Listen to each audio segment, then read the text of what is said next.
So, what are your nutrient needs, and how can you be sure you are meeting them? I'm Eliz RD, here to talk about the nutrition standards, how they can be used to determine your nutrient needs, and how they impact nutrition guidance all around us.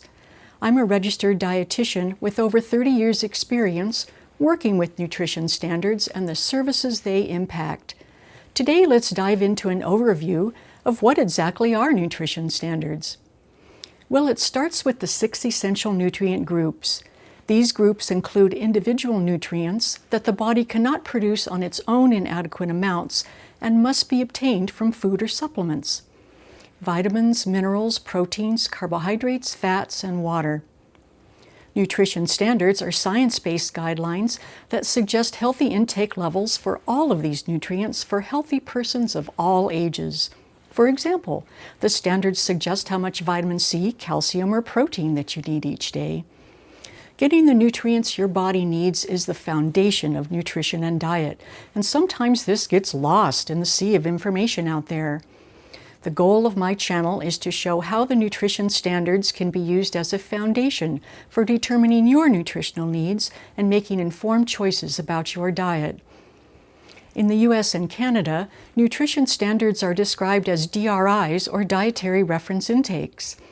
They have been published in nutrient groups since 1997, with the last release updating calories in 2023. The DRIs are developed and updated by the National Academies, a private, nonprofit institution of independent academic researchers who are screened for financial conflicts of interest. So although the National Academies is funded jointly by the US and Canadian governments, it is not itself a government agency. The goal is for the recommendations to be independent, driven by data, not industry influence. The two countries then use the DRI guidance to develop their own national nutrition policy. For now, I will be focused on how the DRIs are used in the US. So how is research about individual nutrient needs used by the US government? Well, one use we see every day is on the nutrition facts and supplement facts food labels.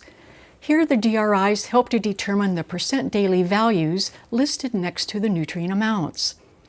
Also, the DRI nutrition standards are the scientific foundation for the dietary guidelines for Americans. These guidelines provide the official US dietary advice. The latest 2025 to 2030 dietary guidelines were just released in January 2026. They will be incorporated into government-run nutrition programs seen in the military, public schools, and food assistance programs such as WIC and SNAP. It's not only the government that uses the DRIs. Since this research is available to all of us, industry professionals, including dietitians, may refer to the dietary guidelines and the DRIs for meal planning and nutritional assessment. So these guidelines touch many areas of our lives. My channel will be focusing on how you can use the DRI guidance to meet your nutritional needs through a series of episodes. The episodes start with an understanding of the standards themselves and then move into how the standards can be used to plan healthy diets. I've included a list of planned episodes at the end of this video. The DRI standards suggest guidance for the 6 essential nutrient groups, calories, and exercise. Let's look at 2 summary charts for the vitamin standards to introduce 3 DRI subcategories. I know that the chart data is small and may be hard to read. I've provided the chart URLs at the end of this episode so that you can check them out on your own. The charts are sourced directly from the National Academies. They are hosted on the National Institutes of Health Digital Library, one of several government sites that provide public access to this research. This chart shows DRI target levels for the currently known vitamins that are needed to maintain health and prevent disease in humans. Vitamin needs can be broken down by life stage group, age, and gender. The DRI number listed for each vitamin within each group is the amount thought to prevent vitamin deficiency disease, plus add a safety margin for maintaining a desirable body store or reserve. The numbers on the chart are a combination of RDAs, recommended dietary allowances, and AIs, adequate intakes. The RDA values are in bold, and the AI values are followed by an asterisk. These are two DRI subcategories that suggest different levels of research certainty for the numbers. RDAs are thought to meet the nutritional needs of 97 to 98% of individuals, and AI values are assumed to ensure nutritional adequacy but lack the stronger evidence needed to establish an RDA. In practice, RDA and AI values are used equally and are considered target levels. Although the chart presents these values as amounts per day, they actually refer to an average daily intake over a number of days. There is another DRI subcategory that lists upper levels, and we will be looking at the chart for vitamin upper levels shortly. Let's look at an example from this chart of vitamin target levels.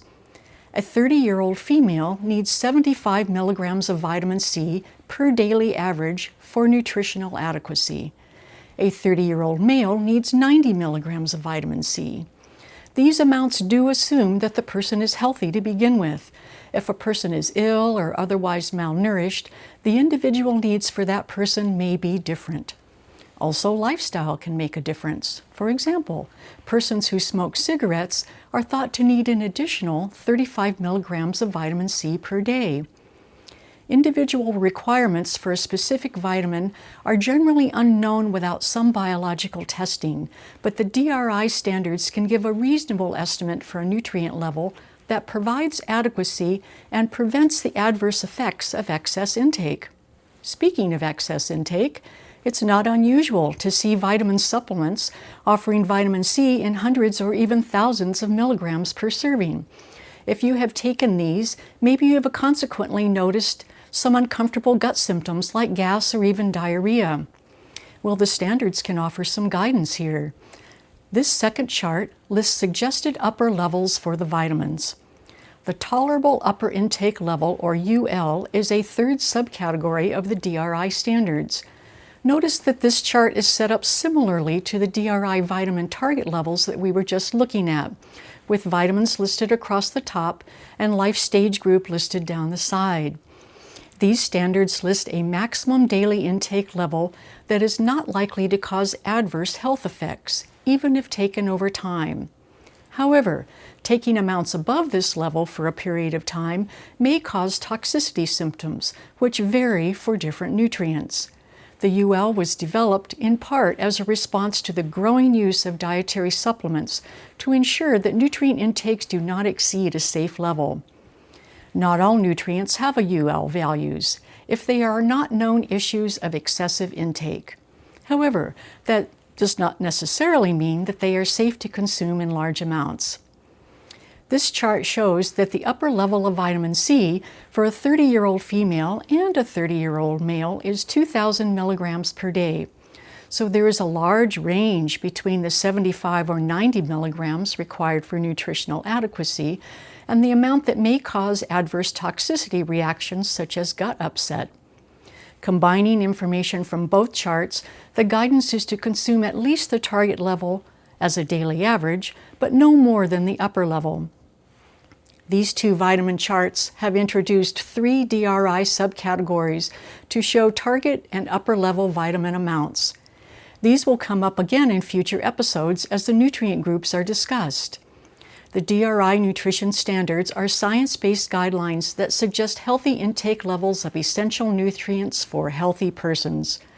These guidelines can provide a foundation to help you determine your own nutritional needs and make informed choices about your diet. At the end of this episode, I have provided a couple of links that provide DRI overviews.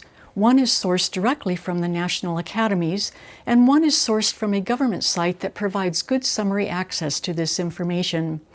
I have also provided links to the 2 DRI vitamin charts that were used to illustrate the DRI subcategories. A review of the vitamin standards is coming up in episode 2. Future episodes will lay out each of the DRI standards and explore how these standards inform nutrition labeling, the 2025 to 2030 dietary guidelines, healthy diet creation, and more. Like and subscribe to follow along and learn more. Until next time, this is Eliz RD with Why Nutrition Standards.